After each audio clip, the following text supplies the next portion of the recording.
투자의 이제 최고의 경지는 가치주에서 성장주로 다시 재진화하는 기업. 그런 쪽에서는 결국에는 굉장히 좀 편안한 투자, 장기 투자가 가능하다. 자본시장의 우상향을 같이 따라갈 수 있는 그런 기업들이 아직은 너무나도 저평가된 기업들이 한국에 많기 때문에 굉장히 좋은 수익을 낼 수 있다라고 저는 생각을 하고 있습니다. 이 흐름 자체는 이제 시작인 거예요. 책에 이런 문구가 있었거든요. 네. 가치주에서 성장주로 진화하는 기업은 가치 투자의 최종병기다. 이게 이 최종병기라는 단어가 듣기에 너무 좋은 단어였어가지고 네. 요거에 대해서 조금 더 좀 배우고 싶은데 이게 어떤 기업들을 좀 칭하는 걸지 일단 좀 여쭙고 싶네요.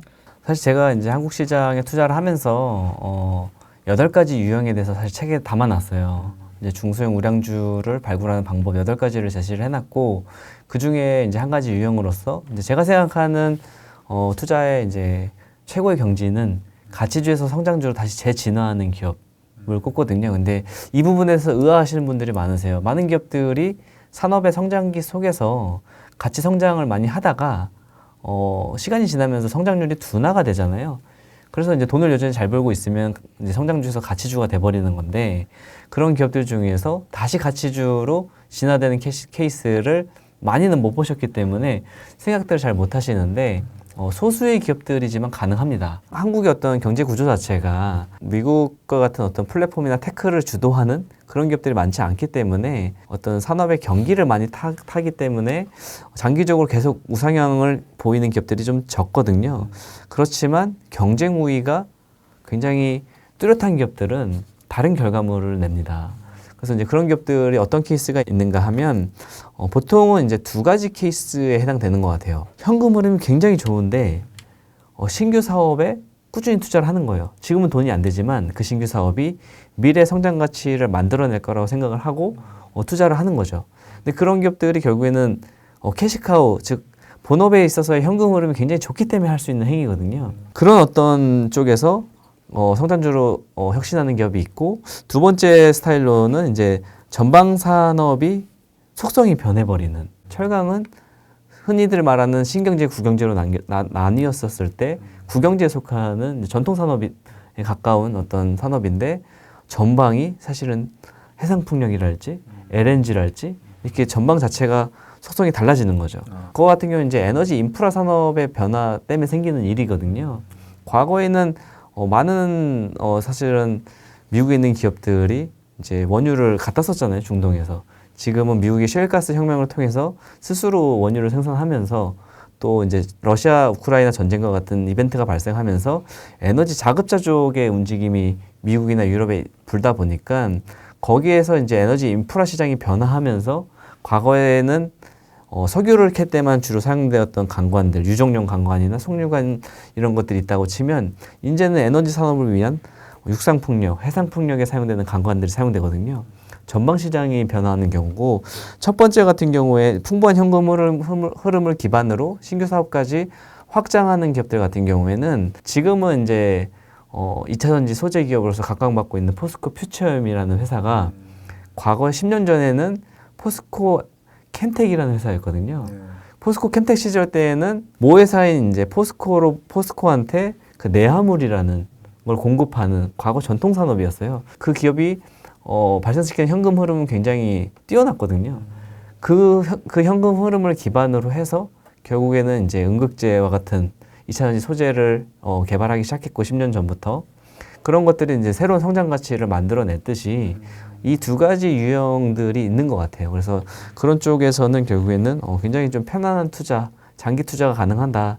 한국의 많은 기업들이 초장기 투자는 저는 권하지 않습니다, 사실. 왜냐하면은 이제 산업의 특성이 있어서 업다운이 있기 때문에 저는 이제 한국에서 투자한 거에 있어서 적정 투자 기간은 보통은 이제 한 6개월에서 한 2년 정도를 제가 추천을 드리거든요. 단기 투자도 사실은 그렇게 좋은 방법은 아닌 경우가 많고, 중장기 투자를 했었을 때 6개월에서 2년 정도가 사실은 좀 되게 적합한 투자 기간으로 보는데, 그걸 방금 말씀드린 기업 같은 경우에는 오래 보유를 해야 되는 기업인 거죠. 특히나 이 주주환원 책에 더불어서 기업들이 가지고 있는 현금을 어찌됐든 뭐 배당을 쓰던가 혹은 이제 신사업으로 사업을 벌리던가 하는 움직임을 더 많이 펼치지 않을까. 주주 환원에 좀 더 집중을 해서 말씀드렸지만 세대 교체가 되고 지배구조의 변화 속에서 자본 배분 정책이 새롭게 재정립이 되거든요. 근데 그 자본 배분 정책이라는 것은 결국 이제 자본 대비 더 많은 이익을 남기기 위함이고 그 과정 속에서 신사업에 대한 어떤 투자나 아니면 그 기업이 원래 잘했던 분야에 대해서 사실은 추가적인 투자를 통해서 결국 ROE를 올릴 수 있기 때문에 그러한 부분에서는 이제 굉장히 좀 주목을 해봐야 된다. 성장 가치도 굉장히 커질 수 있다라고 보는 거죠. 돈도 잘 벌어야 되고, 예, 그러면서 세대 교체가 임박한 기업들, 이 세 가지 조건을 모두 만족시키는 기업들은 굉장히 이제 투자자들한테 각광받을 수밖에 없는 그런 기업들일 것입니다. 시대적인 교체가 임박했다라는 건 어떤 식으로 알 수가 있는 건가요? 아, 세대 교체를 말씀드린 네네. 거고요. 그 기업의 사실은 1세대 경영자분이 일단은 고령이어야 되고, 그렇지만 이제 모든 사람들은 생물학적 수명이 어느 정도 정해져 있기 때문에 그 안에서 이제 그 기업들의 지배 구조가 어떻게 바뀌어가는지 공시를 통해서도 알 수 있고, 저희가 신문 기사를 통해서도 그 기업이 지금 어느 정도 다음 경영자한테까지 넘어왔는지를 좀 캐치할 수 있는 요인들이 있어요. 그래서 공시나 기사를 통해서 알 수 있고 기업을 직접 탐방을 한다고 한다면 그런 상황까지도 사실 파악할 수가 있는 거죠. 근데 이게 사실 일반적인 투자자분들께서는 이제 또 매니저님처럼 하나하나 기업들을 막 탐방하기가 쉽진 않잖아요. 그래서 주로 이제 리포트를 보거나 아니면 사업 보고서를 보거나 이런 식으로 이제 온라인의 정보들을 위주로 우리가 습득을 해서 투자 결정을 내리게 되는데, 이랬을 때 사실 그조차도 페이지 수가 너무 길어서 특히나 사업 보고서 같은 경우에는 보기 어려워하시는 분들이 많단 말이에요. 혹시 그런 부분들에게 좀 해줄 수 있을 만한 조언 같은 게 있을까요? 사실은 그런 것들이 직접 투자를 위해서 분명 필요한 수단인데 그런 부분이 어렵다라고 한다면 저는 간접 투자로 넘어가야 된다고 생각을 해요. 지배 구조나 아니면 그런 주주 행동주의와 관련된 펀드가 대안이 될 수도 있고, 아까 말씀드린 제가 운영하고 있는 그런 에이스 주주환원 가치주 액티브 ETF 같은 그런 어떤 간접 투자 대상이 오히려 더 적합할 수 있다. 왜냐하면 그 기업의 사이클이라는 건 다 다르잖아요. 그 기업들의 지배 구조도 다 다르고요. 어떤 기업은 당장 올해 발발할 수 있는 기업이 있는가 하면 어떤 기업은 10년 뒤에 그 이벤트가 발발할 거기 때문에 그런 어떤 투자의 어떤 그 시기를 정확하게 완전히 맞출 수 있는 투자는 없기 때문에 그런 것들을 감안했을 때는 직접 발굴을 하시든지 아니면 간접 투자로 넘어가야 된다고 생각을 해요. 그 기업들을 찾아냄으로써 저희가 부자가 될 수 있는 좀 더 지름길이 나올 수 있거든요. 예. 저도 사실 투자에 있어서 가장 좋아하는 게 저평가 우량주긴 하거든요. 네. 단기 투자 관점에서는 이게 그런 기업에 투자를 해야 좀 더 마음 편하게, 맞습니다. 그리고 좀 더 리스크보다는 리턴을 기대하면서 투자를 네. 할 수 있기 때문에. 그 시대의 흐름이 지금 바뀌었기 때문에 그런 기업들은 주가의 다운사이드 리스크도 굉장히 제한적이거든요. 수익 가치와 자산 가치가 빵빵하게 받치고 있는 상황에서 어떤 주주 환원율을 높여주는 기업들은 다운사이드는 굉장히 적을 수밖에 없어요. 그렇기 때문에 그런 기업들을 좀 일찍 찾아내서 투자를 한다라는 것은 앞으로 다가올 그런 주주 환원 시대의 투자에 있어서 굉장히 좋은 사례들을 많이 남길 것입니다. 지금 이 시대가 확실하게 세 가지 축을 통해서 변화되고 있다라는 말씀을 해주셨어요. 그러면서도 특히나 이 주주 환원에 대한 움직임들을 앞으로 더 많이 펼칠 수 있을 만한 기업들, 대표적으로 자산이 빵빵하고 그로 인해 주주 환원율을 좀 더 높일 수 있을 만한, 돈도 잘 벌고 그 다음에 ROE를 좀 높일 수 있는 이런 기업들인데, 특히나 여기에서 더 하나만 또 보자면 이 대표이사의 지배 구조가 또 바뀔 수 있을 만한 이런 것까지 우리가 한번 잘 찾아보면은 이 명품 우량주를 통해서 또 한 번의 승부를 걸 수 있을 만한 타이밍이 나올 것 같다라는 생각이 드는데, 근데 이 기업을 잘 찾아도 또 어떻게 잘 사냐 파냐에 따라서 또 성공적인 투자가 이루어지는 그 결정이 되기도 하잖아요.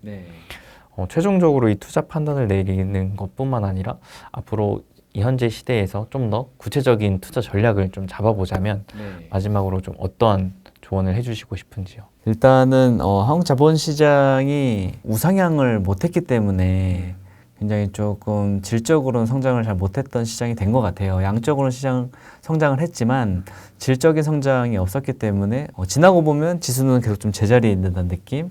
그 사이에 일본 시장이나 미국 시장은 끊임없이 우상향을 하면서 자본시장의 선순환을 맞이하고 있거든요. 그 자본시장의 선순환은 투자자들의 노후까지도 책임질 수 있을 정도로 발전을 했는데 한국 시장은 그게 안 되다 보니까 사실 이제 굉장히 좀 어려움을 겪었던 거죠. 그것들이 어떻게 보면 이제 코리아 디스카운트를 드디어 해소할 수 있는 부분이 주주 환원이 가장 핵심인 거고, 그럼 주주 환원 시대에 투자를 했었을 때 우상향할 수 있는 기업들이 이제 많아지고 한국 증시도 우상향을 할 수 있게 될 거고, 아까 말씀드린 그런 기업들을 좀 잘 찾아내고 하는 어떤 활동들이 필요할 거고요. 결국엔 이제 테마주나 이런 어떤 시장의 쏠림이 너무 심했었기 때문에 그쪽에 대한 투자 비중을 조금 줄이시고 자본시장의 우상향을 같이 따라갈 수 있는 그런 기업들이 아직은 너무나도 저평가된 기업들이 한국에 많기 때문에 그런 기업들을 지금부터 발굴하셔도 굉장히 좋은 수익을 낼 수 있다라고 저는 생각을 하고 있습니다. 아직도 늦지 않았다. 아, 그럼요. 이거는 이제 이 흐름 자체는 이제 시작인 거예요. 최근에 저 PBR 테마주가 사실은 좀 지나치게 단기적으로 오른 기업들도 있긴 하지만 질적으로 성장할 수 있는 기업들 기준으로는 굉장히 아직 많은 기업들의 투자 기회가 남아 있다라고 볼 수 있습니다. 그러면 끝으로 저희 시청자분들께 한마디 해주신다면요. 일단 뭐 부자 TV를 통해서도 제가 이제 주주환원 시대가 왔음을 좀 이렇게 강조드리고 싶고요. 결국엔 주주환원이라는 것이 단기간의 어떤 테마적인 움직임이 아니라 한국 자본시장의 어떤 질적인 변화를 이끄는 그런 어떤 큰 어떤 굉장히 전환점이다라고 저는 보고 있고요. 그 과정 속에서 어떻게 보면 건전한 포모가 일어날 수 있다고 생각을 해요. 포모라는 말이 꼭 주시장에서 좀 긍정적이지만 않은 단어잖아요. 나만 뭔가 소외되어 있는 느낌. 그렇지만 이 주주환원이라는 포모는 어떻게 보면 굉장히 건전한 포모가 될 수 있거든요. 자본시장을 우상향시킬 수 있는, 실제로 저희가 돈을 많이 벌 수 있는, 배당으로도 돈을 벌고 기업들의 어떤 우상향을 통해서도 자본 차익을 얻을 수 있는 그런 부분이고요. 정부의 제도 하나가 사실은 모든 것들을 바꾸지는 않습니다. 그래서 이미 어떤 세 가지 축의 방향이 사회적, 제도적, 그리고 기업의 내부적 이 세 가지 축의 변화가 지속되고 있기 때문에 이 흐름의 변화 속에서 저희가 투자 기회를 찾는 것은 너무나도 정당하고 좋은 투자 기회다라고 보고 있고요. 마지막으로 일반적인 주식 투자자뿐만 아니라 저는 이제 나머지 국민분들한테도 사실 좀 말씀을 드리고 싶어요. 주주환원을 말씀드리면 좋은 얘기인 것 같은데 저는 주식 투자를 안 해서요 이렇게 말씀하시는 분들이 있어요. 그렇지만 주주환원이 중요한 이유는 사실은 모든 근로자들이 국민연금에 가입이 돼 있잖아요. 그리고 많은 주식 투자를 안 하시는 분들도 퇴직연금을 하고 계시고 개인연금을 하고 계세요. 그런 자금들의 주요 투자처 중에 하나가 국내 주식이거든요. 결국에는 여기에 신경을 쓰지 않겠다라는 것은 내 재산권을 지키지 않겠다라는 의미와 똑같기 때문에 결국 우리 모두의 재산권을 지키고 그 재산이 증식될 수 있는 그런 방향성으로 가는 것 자체가 결국에는 이 주주환원의 흐름이랑 같이 맥이 닿아 있다라고 이해를 하시면 될 것 같아서 이러한 것들은 우리 모두가 관심을 가지고 정부에도 요구하고 기업에도 요구를 하면서 저희가 이제 자본시장의 선순환에 미국이나 일본처럼 우리도 할 수 있다라는 어떤 그런 긍정적인 어떤 힘을 가지고 저희가 바라봐야 될 것 같습니다. 네, 이렇게 해서 오늘 이 주주 환원 시대에 숨어있는 명품 우량주로 승부하라라는 책 집필하신 김기백 매니저님 모시고요. 또 다양한 인사이트 들어봤습니다. 확실하게 저도 엄청나게 또 기대를 하고 있는 이 대주주 환원의 시대. 네, 그래서 우리가 투자로서 성과를 내기에도 좀 기회가 왔다라고 생각하고 드디어 우리의 지긋지긋한 코리아 디스카운트가 해소될 만한 시기가 좀 다가오지 않나 생각을 하면서 기대가 여러모로 되고 있는데요. 이거를 기대로 끝낼 게 아니라 여러분들도 이 기대에 앞서 또 기회를 잡을 수 있는 여러분들이 또 되시길 함께 응원하며 마무리하겠습니다. 여러분 행복 되세요. 행복 되세요.